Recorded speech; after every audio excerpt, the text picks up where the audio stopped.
Welcome back my dear students and friends. நம்மளுடைய last video பார்த்துருந்தாவே உங்களுக்கு ஒரு கான்ஃபிடென்ட் கிடைச்சிருக்கும். எந்த ஒரு ஃபிசிக்கல் குவான்டிட்டி கொடுத்தாலும் அதனுடைய டைமென்ஷனுக்கு மெமரிஸ் பண்ண தேவையில்லை, அப்படி டஃப் அப்படின்னு பயப்பட தேவையில்லை. ஸ்டெப் பை ஸ்டெப்பாக சால்வ் பண்ணி என்னால் டைமென்ஷன் வந்து கொண்டு வர முடியும் அப்படிங்கிறத எப்படி பண்ணோம், கிளியர் கட்டாக நம்ம அனலைஸ் பண்ணியிருந்தோம். ஸோ நமக்கு அதில் தெரிஞ்சிருக்க வேண்டிய விஷயம் என்ன, டெரிவேட்டிவ் குவான்டிட்டிஸ் கொடுத்துருக்காங்க, அதோட ரிலேஷன்ஸ் அப்படின்னு சொல்லக்கூடிய ஃபார்முலா என்ன நமக்கு தெரிஞ்சிருக்கணும். அதுக்கப்புறம் என்ன பண்ணணும், அதோட யூனிட் கண்டுபிடிக்கணும். யூனிட் நம்ம என்ன ஃபார்மேட் எழுதணும், கேஜி மீட்டர் செகண்ட் அப்படிங்கிற ஃபார்மேட்டில் எழுதிக்கணும். ஏன்னா இது எழுதிட்டீங்க அப்படின்னா நம்ம எம்எல்டி ஃபார்மேட்டில் ரெப்ரசென்ட் பண்ண போகிறோம், ஈஸியாக இருக்கும். So M stands for mass kilogram, L stands for length அதோட unit metre, T stands for time second. So நீங்கள் எந்த ஒரு டெரிவேட்டிவ் குவான்டிட்டி யூனிட் கண்டுபிடிக்கும் போது இந்த கேஜிஎம்எஸ் ஆர்டரில் எழுதிட்டிங்கன்னா இங்கே கன்வெர்ட் பண்ணும்போது ரொம்ப ஈஸியாக இருக்கணும். ரொம்ப கவனமாக இருக்க வேண்டிய விஷயம், மீட்டர் ஸ்கொயர் வருது அப்படின்னா இந்த எம் ஸ்டாண்ட்ஸ் ஃபார் லென்த் அப்படிங்கிறத மைண்டில் வச்சுக்கோங்க. ஏன்னா தப்பி தவிர இந்த எம்முக்கு போட்டக்கூடாது, தப்பாக போயிடும். இது வந்து முதல்ல வரக்கூடிய விஷயம். தென் உங்களுக்கு கெல்வின் வந்துச்சுன்னா என்ன, ஐ மீன் டெம்பரேச்சர் வந்துச்சுன்னா கெல்வின் உள்ள இன்க்ளூ ஆக போகுது. அதேமாதிரி கரண்ட் வந்துச்சுன்னா ஆம்பியர் உள்ள இன்க்ளூ ஆக போகுது. ஸோ அது வந்து பார்த்தீங்கன்னா அடுத்தடுத்து வரக்கூடிய லெவல்ஸ்.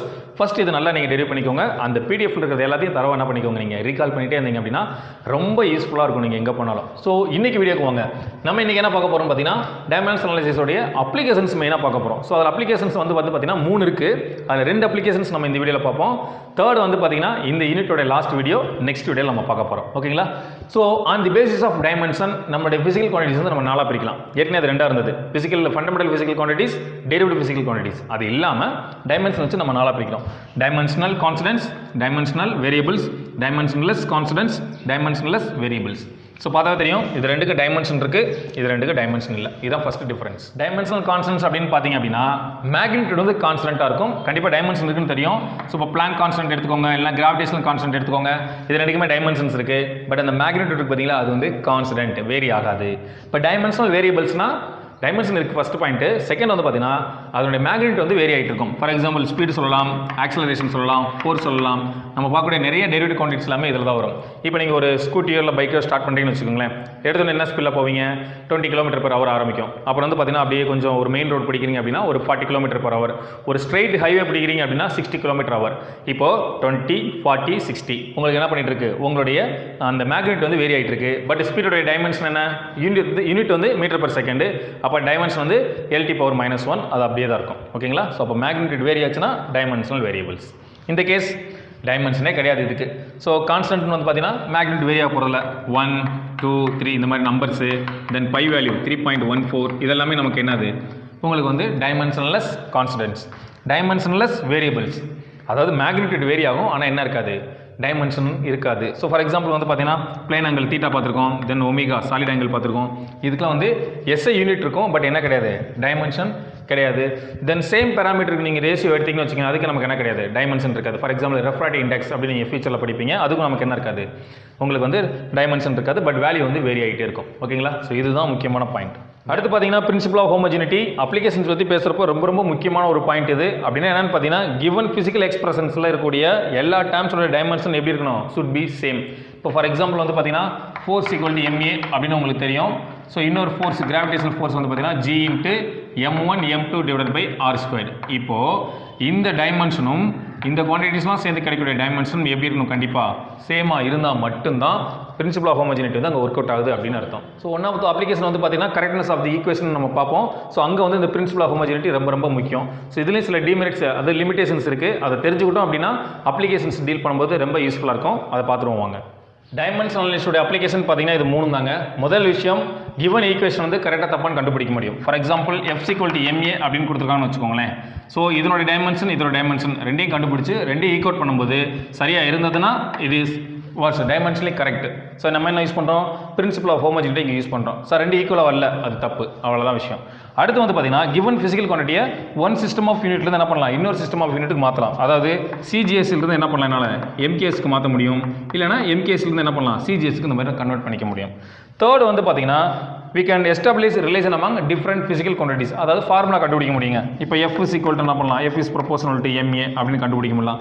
இது ஏன் M/A வராதா சார், MA தான் வரும். அது இப்படி தான் வருதுங்கிறது என்ன பண்ணலாம், நம்ம இங்கே கரெக்டாக ப்ரூவ் பண்ண முடியும். தென் E is proportional to mv² அப்படின்னு தான் வரும். அதாவது proportional to proportional to square of the velocity அப்படிங்கிறத நம்ம இங்கிருந்து கொண்டு வர முடியும். இதுதான் என்னோட மெயின் அப்ளிகேஷன்ஸ். ஓகேங்களா. But there are limitations. So இது தெரிஞ்சிருச்சு அப்படின்னா இந்த அப்ளிகேஷன் லெவல் போகும்போது நமக்கு ரொம்ப ஈஸியாக இருக்கும். அதில் ஃபஸ்ட்டு ஒன்று பாருங்கள், there is no information about dimensionless constant. அதாவது இந்த கிவன் ஈக்குவேஷன்ஸில் வந்து உங்களுக்கு டைமென்ஷன்லெஸ் கான்ஸ்டன்ட் இருக்குன்னு வச்சுக்கோங்களேன். இப்போ எஃப் = நான் 2ma or 4maன்னு எழுதியிருக்கேன் அப்படின்னா இந்த நம்பரை பற்றி எதுவுமே கொடுக்காது. ஜஸ்ட் இந்த டைமென்ஷன் கரெக்ட், அப்போ டைமென்ஷனலி கரெக்ட் அப்படின்னு முடிச்சிடும். அந்த பாயிண்ட் தான் இங்கே சொல்லியிருக்கோம் நம்ம. It only checks dimensionally whether correct or wrong. Equation கரெக்டாக தப்பாலாம் சொல்லாது. இப்போ பாருங்களேன், m = r கரெக்ட், இதுதான் எக்ஸாக்ட் ரிலேஷன். பட் இங்கே 4 வந்துச்சுன்னா இந்த 4 பற்றி அது பேசாது. இதுதான் அதனுடைய ஃபர்ஸ்ட் டிமெரிட். நான் ரெண்டாக கொடுத்துருக்கேன் உங்களுக்கு. Then it is not suitable for trigonometric function, exponential function, logarithm ஃபங்க்ஷன்லாம் யூஸ் பண்ணவே முடியாது. அதுக்கப்புறம் வந்து பார்த்தீங்கன்னா ஒரு ஈக்குவேஷன் எடுத்துட்டீங்க அப்படின்னா அதிகபட்சம் என்ன பண்ணலாம், 3 குவான்டிட்டிஸோட தான் ரிலேட் பண்ண முடியும். அதுக்கு மேலே போச்சுன்னா என்ன பண்ண முடியாது, ரிலேட் பண்ண முடியாது. இப்போ ஃபார் எக்ஸாம்பிள், ஸோ இந்த ஃபோர்ஸ் அப்படிங்கிறத மாஸ், வெலாசிட்டி, ரேடியஸ், இது 3 கூட நான் ரிலேட் பண்ணியிருக்கேன். இது பாசிபிள். இப்போ 4th குவான்டிட்டி எக்ஸ்ட்ரா இங்கே ஒன்று வந்துச்சுன்னா கண்டிப்பாக என்ன பண்ண முடியும், என்னால் ஃபார்முலா டெரிவ் பண்ண முடியாது அப்படிங்கிறது. தென் என்னுடைய குவான்டிட்டி வந்து ஸ்கேலாரா வெக்டாரா அப்படிங்கிற பற்றி டீல் பண்ணவே பண்ணாது. இந்த லாஸ்ட் ஒன்று வந்து பார்த்திங்க அப்படின்னா குவான்டிட்டியோட டைமென்ஷன்ஸ் சேமாக இருந்தால் மட்டும்தான் ஆட் பண்ண முடியும். டிஃப்ரென்ஸ் என்ன பண்ண என்னால் ஆட் பண்ணவே முடியாது. அதேமாதிரி ப்ளஸ் மைனஸ்னு வருது பார்த்தீங்களா. இப்போ S = என்ன பண்ணலாம், ut + ½ AT² நம்ம அடுத்த லெசனில் படிப்போம். இப்படிலாம் டெரிவ் பண்ணவே முடியாது. இந்த ப்ளஸ் மைனஸ்லாம் வச்சு வரதை என்னால் என்ன பண்ண முடியாது, டைமென்ஷனல் அனலைசிஸில் வந்து கண்டுபிடிக்க முடியாது. ஓகேங்களா. மல்டிப்ளெக்ஸ் தான் கண்டுபிடிக்க முடியும். அதுவும் எத்தனை தான் இருக்கணும், ஃபிசிக்கல் குவான்டிட்டிஸ் வந்து 3 தான் இருக்கணும். 3க்கு மேலே போயிடுச்சுன்னா அது நம்ம என்ன பண்ண முடியாது, கண்டுபிடிக்க முடியாது. ஸோ இதெல்லாம் வந்து அதனுடைய லிமிடேஷன்ஸ். ஸோ இப்போ இதெல்லாம் மைண்டில் வச்சுக்கிட்டு இந்த 2 அப்ளிகேஷன்ஸ் இந்த வீடியோவில் நம்ம பார்த்துருவோம். பார்க்கலாங்களா. ஃபர்ஸ்ட் அப்ளிகேஷன், ஈக்குவேஷன் வந்து கரெக்டாக தப்பா அப்படின்னு நம்ம கண்டுபிடிக்க போகிறோம். உங்களுடைய புக் எக்ஸாம்பிள்ஸ் தான். NCERT அப்படிங்கிற CBSE 2.15, Tamil Nadu state போர்டுனா 1.14, half mu² = mgh. இந்த ஈக்குவேஷன் டைமென்ஷனலி கரெக்டாக அப்படின்னு கேட்டிருக்காங்க. எம்ங்கிறது மாஸ், விங்கிறது வெலாசிட்டி, இங்கே எம்ங்கிறது mass, ஜிங்கிறது oscillation due to gravity, ஹச்ங்கிறது height. So first விஷயம் நமக்கு தெரியும், டைமென்ஷனல் அனலைசிஸ் இந்த கான்ஸ்டன்ட்டை பற்றி பேசவே பேசாது, ஒரு இன்ஃபர்மேஷன் கொடுக்காது. அதனால் அதை பற்றி நம்ம கவலைப்பட தேவையில்லை. இந்த ஃபிசிக்கல் குவான்டிட்டிஸ் மட்டும் நீங்கள் என்ன கண்டுபிடிக்கணும், டைமென்ஷன் கண்டுபிடிக்கணும். ஸோ ஃபர்ஸ்ட் உங்களை என்ன கண்டுபிடிக்க சொல்கிறீங்க, யூனிட் கண்டுபிடிச்சு பழங்க. ஸோ மாஸ்க்கு என்ன வரும், கிலோகிராம். தென் வெலாசிட்டிக்கு என்ன பண்ணுவோம், உங்களுக்கு வெலாசிட்டியோட யூனிட் உங்களுக்கு என்ன தெரியும், ms⁻⁻1. இங்கே என்ன இருக்குது, ஸ்கொயர். இது ரெண்டுக்கும் ஸ்கொயருக்குலாம் என்ன பண்ணுவீங்க, ⁻²2 அப்படின்னு போடணும். இதை எக்ஸ்பேண்ட் பண்ணி எழுதுங்க, kg. So m². இங்கே வந்து பார்த்தீங்கன்னா s⁻−2, ஏன்னா -1 × 2 -2, இங்கே 1 × 2 2. ஓகேங்களா. பவர்ஸ் இருக்கும்போது டேரெக்டாக மல்டிப்ளிகேஷன் வரும். ஸோ இதுதான் இந்த சைடு இருக்கக்கூடிய யூனிட். அதேமாதிரி இந்த பக்கம் கண்டுபிடிக்க பார்ப்போம். எம்மோட யூனிட் நமக்கு என்னது, kg. Okay fine. Acceleration due to gravity, G acceleration. ஏன்னா டியூ டு கிராவிட்டின் போது அந்த ஆக்சிலரேஷன்ற வேர்டுக்கு மட்டும் நமக்கு என்ன இருக்குது, டைமென்ஷன் இருக்குது. இதே மாதிரி இனிஷியல் வெலாசிட்டி, ஃபைனல் வெலாசிட்டி அப்படின்னு சொல்லுவாங்க. டிஃப்ரெண்ட் ஃபிசிக்கல் குவான்டிட்டிஸ் ஒரே நேமாக வந்தால் மட்டும் தான் டைமென்ஷன் மாறுமா மாறுதான்னு யோசிக்கணும். ஒரே ஒரு ஃபிசிக்கல் குவான்டிட்டிஸ் இங்கிலீஷ் வேர்டு மட்டும் கொண்டு வந்திருக்காங்கன்னா அதை பற்றி நீங்கள் பயப்படவே கூடாது. இனிஷியல் வெலாசிட்டினாலும் L⁻⁻1 தான் டைமென்ஷன், ஃபைனல் வெலாசிட்டினாலும் L⁻⁻1 தான். ஓகேங்களா. அது மட்டும் கவனமாக இருங்க. ஸோ இப்போ ஜிங்கிறது ஆக்சிலரேஷன் டியூ டு கிராவிட்டி, ஆக்சிலரேஷனோட யூனிட் தான். ஸோ ஏவோட யூனிட் உங்களுக்கு என்ன தெரியும், ms⁻². அடுத்து பாருங்கள், ஹச்ங்கிறது ஹைட்டு, மீட்டர். ஸோ சொல்லுங்கள் பார்ப்போம், kg. இந்த ஆர்டர் ஆஃப் kg msல தான் எழுதணும். m × m, m², தென் s⁻−2. ஸோ இப்போ டைமென்ஷன் எழுதுங்க பார்ப்போம். ஸோ kg மாஸ் 1 தான், பிரச்சனையே இல்லை. m² L⁻2, ஏன்னா லென்த் வந்து 2 இருக்குது. செகண்டுக்கு டீன் போடுவீங்க, பவரில் என்ன இருக்குது, -2. ஸோ ஸ்கொயர் ப்ராக்கெட் போட்டோம்னா டைமென்ஷன். தென் இந்த பக்கம் ஸோ கிலோகிராம் மாஸ் பவரில் 1, மீட்டர் ஸ்கொயர் இருக்குது. ஸோ மீட்டருக்கு L, பவரில் 2 இருக்குது. தென் டைமுக்கு T -2. ஸோ ரெண்டு சைட் பாருங்கள், LHSS ml² T⁻−2, RHS ml² T⁻−2 ரெண்டுமே ஈக்குவல். அப்போ டைமென்ஷனலி இந்த ஈக்குவேஷன் வந்து கரெக்ட். இந்த ஹாஃப் சார் அதை பற்றி டைமென்ஷனல் அனலைசிஸ் பேசாது. ஓகேங்களா. Dimensional equation correct. அடுத்து பார்த்தீங்கன்னா 2 தப்பான ஈக்குவேஷன் எடுத்துருக்கோம் உங்களுக்கு புரியணுன்றதுக்காக. அதுவும் உங்கள் புக் எக்ஸாம்பிள் தான், NCERT மட்டும்தான் இருக்குது. 2.16. அதாவது கேங்கிற கான்ஸ்டன்ட் ஈக்குவேட் பண்ணியிருக்காங்க. கே வந்து என்ன சொல்கிறாங்க, எனர்ஜி அப்படின்னு எடுத்துக்க சொல்கிறாங்க.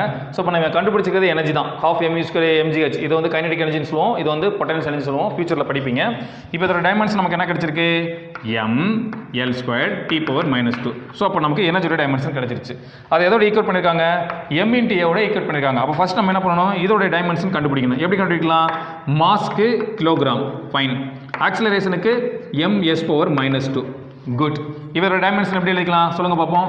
kg எழுதினீங்கன்னா m. ஸோ மீட்டருக்கு Lன்னு போட்டுருவீங்க, பவர் 1. செகண்டுக்கு டீன் போட்டுருவீங்க, -2. ரெண்டையும் பாருங்கள், இங்கே ml² இருக்குது, இங்கே ml தான் இருக்குது. அப்போ ரெண்டு டைமென்ஷன் எப்படி இல்லை, ஈக்குவலாக இல்லை. அப்போ ஆட்டோமேட்டிக்காக இந்த ஈக்குவேஷன் வந்து தப்பு. ஓகேங்களா. டைமென்ஷனில் இட் இஸ் ராங், முடிஞ்சிருச்சு. அடுத்து இந்த ஈக்குவேஷனுக்கு வருவோம். So ½ mu². இப்போ தான் இங்கே கண்டுபிடிச்சிருக்கோம் நம்ம. அதுக்கு நம்ம என்ன தான் கிடைக்கும், ml² T⁻−2.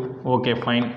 அடுத்து MA இங்கே இப்போ தான் கண்டுபிடிச்சிருக்கோம் ப்ளஸ் MLT⁻². பிரச்சனை ஆரம்பிக்குது என்னன்னா இந்த யூனிட்டும் இந்த டைமென்ஷனும் ஈக்குவலாக இல்லை.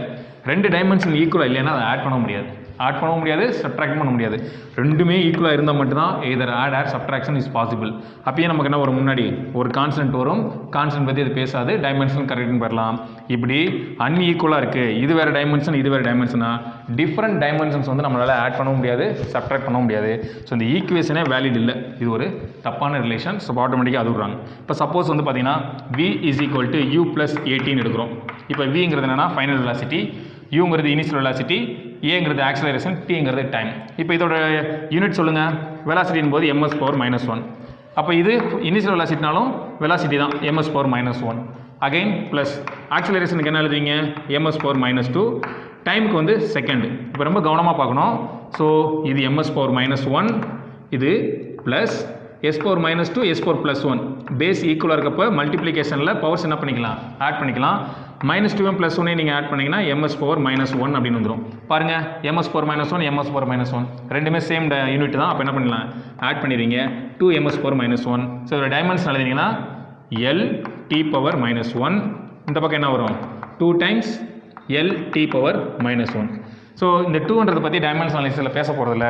டைமென்ஷன் எப்படி இருக்குது, கரெக்டாக இருக்குது. அப்போ ஆட்டோமேட்டிக்காக டைமென்ஷனலி இந்த ஈக்குவேஷன் வந்து கரெக்ட் அப்படின்னு சொல்லலாம். புரியுதுங்களா? ஸோ இந்த மாதிரி சேம் டைமென்ஷன்ஸாக இருந்தால் மட்டும்தான் ஆட் பண்ண முடியும், இல்லைன்னா என்ன பண்ண முடியாது, ஆட் பண்ண முடியாது, சப்ட்ராக்ட் பண்ண முடியாது. இதுதான் நீங்கள் ரொம்ப மைண்டில் கவனமாக வச்சுக்கணும். ஸோ அடுத்த அப்ளிகேஷன், ஒரு சிஸ்டம் ஆஃப் யூனிட்லேருந்து இன்னொரு சிஸ்டம் ஆஃப் யூனிட் எப்படி சார் கன்வெர்ட் பண்ணுறாங்க பார்த்துருவோமா? கன்வர்ஷன் கிவன் ஃபிசிக்கல் குவான்டிட்டியை ஒன் சிஸ்டம் ஆஃப் யூனிட்லேருந்து அனதர் சிஸ்டம் ஆஃப் யூனிட்டுக்கு கன்வெர்ட் பண்ணிக்கலாம். ஸோ சிஜிஎஸ்லேருந்து MKS கொண்டு வரலாம், MKSலேருந்து CGS கொண்டு வரலாம். முக்கியமான கான்செப்ட் என்னென்னு பார்த்தீங்கன்னா the product of numerical value, அதாவது மேக்னிடியூட் அண்டு டைமென்ஷன் வந்து பார்த்தீங்கன்னா கான்ஸ்டன்ட் அப்படிங்கிறதான். இப்போ வந்து நம்ம ரெண்டு சிஸ்டம் எடுத்துருக்கோம், CGS MKS அப்படின்னு. ஸோ ஒரு சைடு CGS இன்னொரு சைடு MKSனா அதனுடைய magnitude into dimension must be equal to MKS உடைய மேக்னிடியூட் அண்டு டைமென்ஷனோட ப்ராடக்ட்டுக்கு ஈக்குவலாக இருக்கும் அப்படிங்கிறதான் கான்செப்ட். ஸோ கிவன் ஃபிசிக்கல் குவான்டிட்டியோட யூனிட் வந்து பார்த்தீங்க அப்படின்னா வேரி ஆகும். ஃபார் எக்ஸாம்பிள் உங்களுடைய SI யூனிட்ஸில் வந்து லென்த் வந்து மீட்டர்லையும், மாஸ் வந்து கிலோகிராம்லையும், டைம் வந்து செகண்ட்லையும் மெஷர் பண்ணுவீங்க. பட் இன் கேஸ் ஆஃப் CGSல எப்படி மெஷர் பண்ணுவீங்க, லென்த்னா சென்டிமீட்டர், மாஸ்னா கிராம், டைம்னா செகண்ட். ஸோ யூனிட்ஸ் வேரி ஆகும், பட் இதோட டைமென்ஷன் அப்படியே தான் இருக்கும். ஸோ பேசிக் குவான்டிட்டிஸ் இருக்குது பார்த்தீங்களா, மாஸ், லென்த், டைம், அந்த ஃபார்மேட்டில் வச்சு தான் மோஸ்ட்லி நம்ம சால்வ் பண்ணுற மாதிரி கேட்பாங்க. ஸோ அதை மட்டும் மைண்டில் வச்சுக்கோங்க.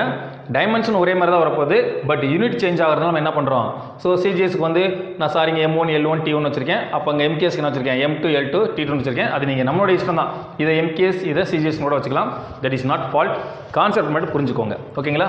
ஸோ இப்போது அந்த கிவன் ஃபிசிக்கல் குவான்டிட்டி வந்து மாஸில் என்ன டைமென்ஷனில் இருக்குது, லென்த்தில் என்ன டைமென்ஷனில் இருக்குது, டைமில் என்ன டைமென்ஷனில் இருக்குன்னு நமக்கு தெரியாது.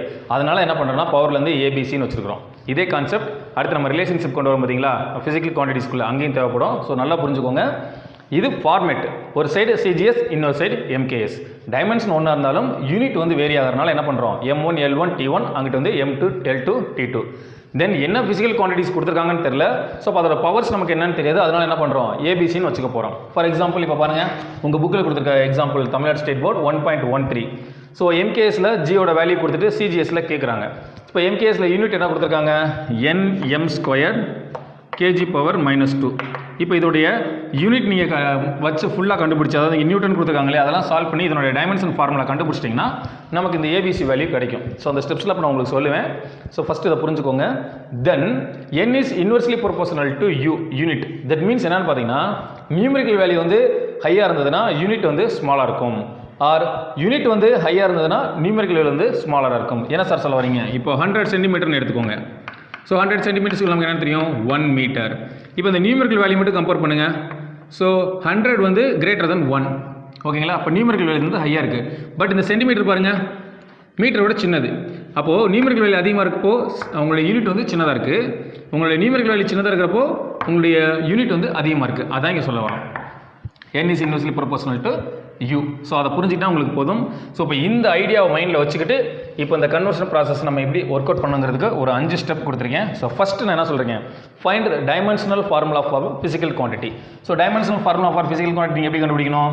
ஸோ இதோட யூனிட் கொடுத்துருக்காங்க இல்லையா, Nm² kg⁻−2. ஸோ இப்போ இதோடைய பேசிக் குவான்டிட்டியுடைய யூனிட் இங்கே கொடுத்துருக்காங்க. இது ரெண்டும் ஓகே, பட் இது நியூட்டன்ங்கிறது டெரிவ்டு 1. ஸோ அப்போ அதோடைய யூனிட் நமக்கு என்ன இருக்கும், நியூட்டன்ங்கிறது ஃபோர்ஸ். அப்போ என்ன பண்ணுவீங்க, kg ms பவர் -2 நமக்கு தெரியும். தென் ரிமைனிங் என்ன இருக்குது m² kg பவர் -2. ஸோ இப்போ ரெண்டையும் மல்டிப்ளை பண்ணால் நமக்கு என்ன கிடைக்குன்னு பாருங்கள். ஸோ இங்கே +1 இங்கே -2 அப்போது kg பவர் -1 தென் m × m² m³ s power -2. அவ்வளோதான், யூனிட் கண்டுபிடிச்சிட்டிங்க. யூனிட் கண்டுபிடிச்சிட்டா டைமென்ஷன் எழுதுறது ரொம்ப ஈஸி. எப்படி சொல்லுங்க பார்ப்போம். MLT ஃபார்மேட் நம்ம ரெடி பண்ணி வச்சுக்குவோம். ஸோ மாஸ் கிலோகிராம் எவ்வளோ இருக்குது -1. தென் லென்த் மீட்டர் எவ்வளோ இருக்குது கியூப். தென் டைம் செகண்ட் எவ்வளோ இருக்குது -2. இவ்வளோ தான் முடிஞ்சிச்சு. இப்போ டைமென்ஷனல் வேல்யூ நீங்கள் கண்டுபிடிச்சிட்டிங்க. அதுக்கப்புறம் என்ன பண்ணுறோம், write in the format of n1 e1 = n2 e2. அதாவது இந்த ஈக்குவேஷன் ஃபார்மேட்டில் நம்ம எழுதணும். இப்போ வந்து உங்களுக்கு MKSலேருந்து என்ன பண்ணுறாங்க CGSல கண்டுபிடிக்க சொல்கிறாங்க. அப்போ நீங்கள் என்ன பண்ணலாம்னா CGS வந்து லெஃப்ட் சைடும் MKS வந்து ரைட் சைடு வச்சுக்கோங்க. ஸோ நம்ம அசியூம் பண்ணிக்கிறதான். ஸோ அப்போ n value into CGS is equal multiplication நமக்கு என்ன இருக்குது m1 l1 t1. ஸோ எனக்கு வேல்யூஸ் தெரியாது, ஏபிசின்னு அப்படியே வச்சுக்கலாம். இஸ் ஈக்குவல் டு அந்த பக்கம் நமக்கு என்ன இருக்குது n MKS சொல்லுங்கள் பார்ப்போம் m2 l2 t2. ஸோ நமக்கு பவர்ஸ் தெரியாதனால ABC அப்படின்னு வச்சுக்கலாம். ஸோ அதுக்கப்புறம் என்ன சொல்லிருக்கோம், find the ratio of the dimensions. அதாவது இப்போ நீங்கள் எந்த வேல்யூ கண்டுபிடிக்க போகிறீங்க, எங்கே கன்வெர்ட் பண்ண போகிறீங்க. இப்போ என்ன கேட்டிருக்காங்க, CGS தான் கேட்டிருக்காங்க. அப்போ நமக்கு நியூமெரிக்கல் CGS தான் வேணும், ஏன்னா டைமென்ஷன் மாற போகிறதில்ல. ஸோ இந்த பக்கம் கொண்டு போனீங்கன்னா டிவிஷனில் வரும்.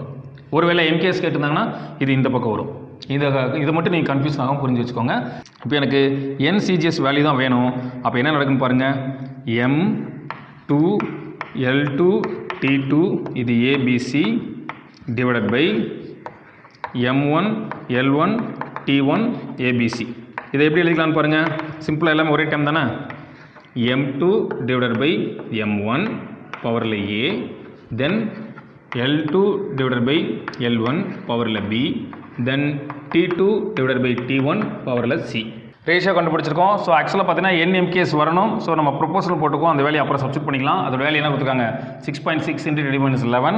ஸோ இப்போ அடுத்து பார்த்தீங்க அப்படின்னா உங்களுடைய இந்த டைமென்ஷனோட யூனிட்டை சப்ஸ்டிட் பண்ணி இந்த பவர் வேல்யூஸை சப்ஸ்டிட் பண்ணணும். இது என்ன சார் மாறுமா சார், கண்டிப்பாக மாறும். ஏன்னா m2 l2 t2 இதில் இருக்குது, MKS சிஸ்டத்தில் இருக்குது. பட் m1 l1 t1 இதில் இருக்குது, CGS சிஸ்டத்தில் இருக்குது. அப்போ அந்த யூனிட்டோட வேல்யூ இங்கே சப்ஸ்டிட் பண்ணிங்கன்னா சேஞ்ச் ஆகும். அண்ட் ஆல்சோ ABC வேல்யூ எப்படி கண்டுபிடிக்கலாம், இந்த மெயின் உங்களோட டைமென்ஷன் ஃபார்முலா கண்டுபிடிச்சிருப்பீங்களா கிவன் ஃபிசிக்கல் குவான்டிட்டிக்கு. ஸோ அதில் இருக்கும். இப்போ m பவரில் என்ன இருக்குது A இருக்குது. அப்போ A ஓட வேல்யூ வந்து -1. இங்கே L ஓட பவரில் என்ன இருக்குது B. அப்போ B ஓட வேல்யூ வந்து +3. அடுத்து பாருங்கள் T ஓட பவரில் C இருக்குது. அப்போ C ஓட வந்து -2. ஸோ அப்போது n CGS is proportional to, ஏன்னா n MKS நம்ம இன்னும் சப்ஸ்டிட் பண்ணல, அதனால் ப்ரொபோஷனல் சார் கொடுக்குறேன். ஸோ இங்கே வந்து பார்த்தீங்கன்னா சொல்லுங்கள் பார்ப்போம், m2 எதில் மெஷர் பண்ணுவோம், மாஸ் வந்து கிலோகிராம். பட் இதில் CGSல வந்து கிராமில் மெஷர் பண்ணுவீங்க. ஸோ -1 இருக்குது. ஓகேங்களா. தென் வந்து பாருங்கள் லென்த் வந்து மேலே மீட்டரில் மெஷர் பண்ணுவீங்க MKSல, L1ங்கிறது எதில் பண்ணுவீங்க சென்டிமீட்டரில் மெஷர் பண்ணுவீங்க. பியோட வேல்யூ என்னன்னு இருக்குது 3 அப்படின்னு இருக்குது. தென் டைம் பாருங்கள், இதுலேயும் செகண்டில் மெஷர் பண்ணுவீங்க, இதுலேயும் செகண்டில் மெஷர் பண்ணுவீங்க. ஸோ பவரில் வந்து -2 அப்படின்னு இருக்குது. ஓகேங்களா. இப்போது இதை வந்து நீங்கள் CGSல மாற்றுறப்ப என்ன பண்ணலாம், இதை கிராமுக்கு மாற்றுங்க, மீட்டர் சென்டிமீட்டருக்கு மாற்றுங்க.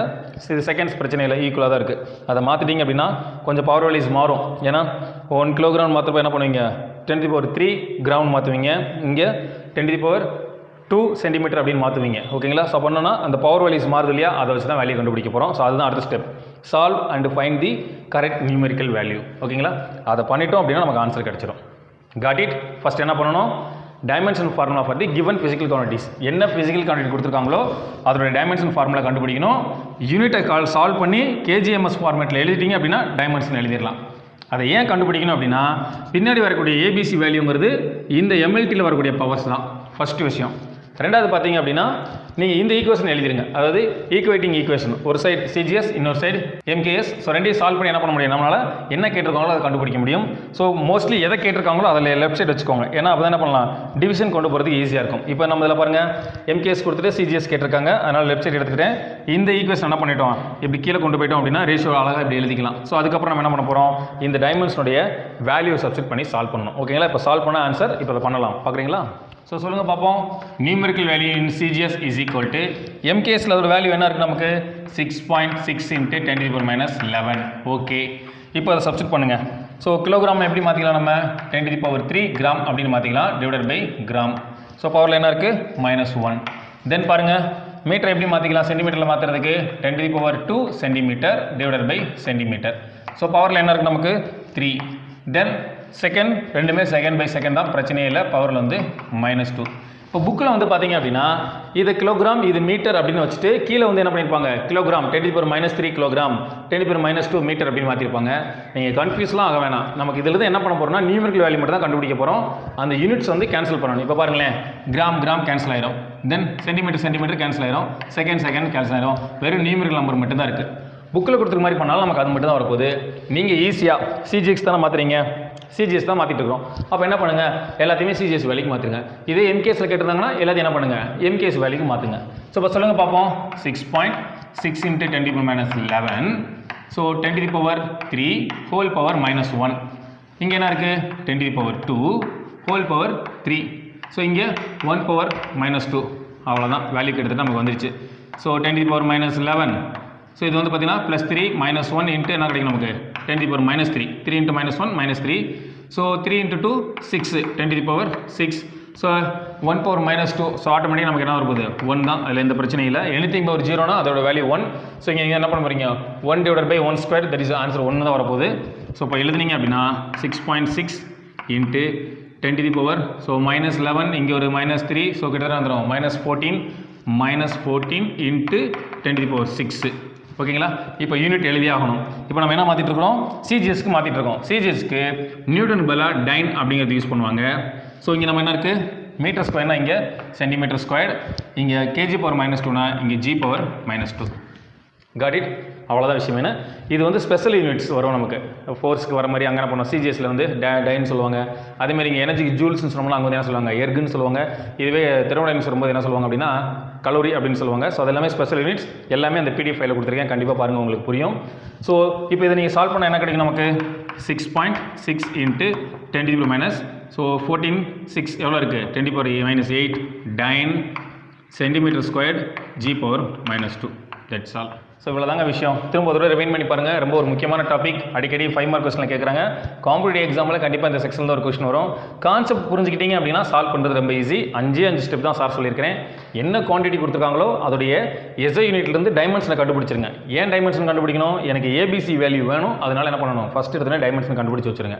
தென் வந்து பார்த்தீங்கன்னா 2 யூனிட்டையும் இந்த ஈக்குவேஷன்ஸ் வந்து ஈக்குவேட் பண்ணுங்கள். N1 U1 = NT/U2. ஸோ இந்த ஃபார்மேட்டில் கொண்டு வந்தீங்கன்னா இது வந்து சிஜிஎஸ் சிஸ்டம், இது வந்து எம்கே சிஸ்டம். நீங்கள் அது எது வேணாலும் வச்சுக்கலாம். நான் சொன்ன மாதிரி that is your wish. But ஏன்னா யூனிட் சப்ஸ்டிட் பண்ணும்போது ரொம்ப கவனமாக இருக்கணும். இப்போ இது எம்கேஸ் எடுத்தனால இங்கே கிலோகிராம் கொடுத்துருக்கோம், அதே மாதிரி இது சிஜிஎஸ்னால கிராம் கொடுத்துருக்கோம். அதை மட்டும் கவனமாக பாருங்கள். இதை சால்வ் பண்ணி நம்ம கண்டுபிடிக்க போகிறது வெறும் நியூமெரிக்கல் வேல்யூ மட்டும்தான். ஓகேங்களா? ஸோ எம்கேஸ் வேல்யூ அப்படியே இருக்கும். தென் என்ன பண்ண போகிறீங்க, அந்த பவர்ஸ்லாம் சால்வ் பண்ணி முடிச்சதுக்கப்புறம் இங்கே எஸ்ஐயில் வந்து நியூட்டன்ஸ்னா இங்கே ஸ்பெஷல் யூனிட் என்ன சொல்கிறாங்க டைன் அப்படின்னு சொல்கிறாங்க. தென் இங்கே வந்து மீட்டர் ஸ்கொயர்னா இங்கே சென்டிமீட்டர் ஸ்கொயர், இங்கே கிலோகிராம்னா இங்கே வந்து கிராம். இவ்வளோ தான் விஷயம். இதை மட்டும் புரிஞ்சுக்கோங்க. இப்போ உங்களுக்கு புரிஞ்சிருக்கா அப்படின்னு நீங்களே செக் பண்ணுறதுக்காக இந்த ஒரு சம் ஒர்க் அவுட் பண்ணி பாருங்கள். சிஜிஎஸ்ல வேல்யூ கொடுத்துருக்காங்க, நீங்கள் என்ன பண்ணணும் எம்கேஸில் கொண்டு வரணும். முக்கியமான விஷயம் என்னன்னு பார்த்தீங்கன்னா உங்களுக்கு டென்சிட்டி ஆஃப் தி மெர்க்குரி கொடுத்துருக்காங்க. ஸோ இங்கே ப்ரெஷர் = ρgh அப்படிங்கிற ஃபார்முலா யூஸ் பண்ணணும். நீங்கள் செகண்ட் வேல்யூ அதை பற்றி படிப்பீங்க, பட் இருந்தாலும் தெரிஞ்சுக்கோங்க. Pressure = density into acceleration due to gravity into height, அதான் ρgh அப்படிங்கிறது. ஸோ அதெல்லாம் சப்ஜெக்ட் பண்ணி நீங்கள் முடிச்சேன் அப்படின்னா ஃபைனலாக உங்களுக்கு என்ன பண்ணும் எம்கேஸில் அந்த ஆன்சர் கிடைக்கும். ஓகேங்களா? ஸோ ஸ்டெப்ஸை மைண்டில் வச்சுக்கோங்க. ஃபுல்லாக எப்படி ஒர்க் அவுட் பண்ணுன்னு பார்த்துக்கிட்டு அதே மாதிரி ஒர்க் அவுட் பண்ணுங்கள். கண்டிப்பாக உங்களாலே அந்த ப்ராப்ளம் சால்வ் பண்ண முடியும். So wish you all good luck. Next வீடியோவில் establishment of relationship between physical quantities நம்ம கண்டுபிடிக்கலாம். அதாவது ஒரு குவான்டிட்டி கொடுத்துட்டாங்கன்னா அது ஃபார்முலா எப்படி கொண்டு வருது. ஃபார் எக்ஸாம்பிள் F = mv²/r, அந்த ஈக்குவேஷன் எப்படி வந்தது அப்படிங்கிறத நம்மளால் டெரிவ் பண்ண முடியும். அந்த மாதிரி நிறைய ஃபிசிக்கல் குவான்டிட்டிஸ். பட் என்ன பண்ணணும், ஒரு ஃபிசிக்கல் குவான்டிட்டி 3 பேராமீட்டர் டிபெண்ட் பண்ணியிருந்தால் மட்டும்தான் கண்டுபிடிக்க முடியும். ஸோ அந்த மாதிரி ஆங்கிளில் அதை நம்ம பார்ப்போம். Wish you all good luck. தொடர்ந்து என்னோட இணைந்திருங்கள். கண்டிப்பாக நல்லா புரிஞ்சு படிங்க, சூப்பராக ஸ்கோர் பண்ண முடியும். ஓகேங்களா? Wish you all good luck. By.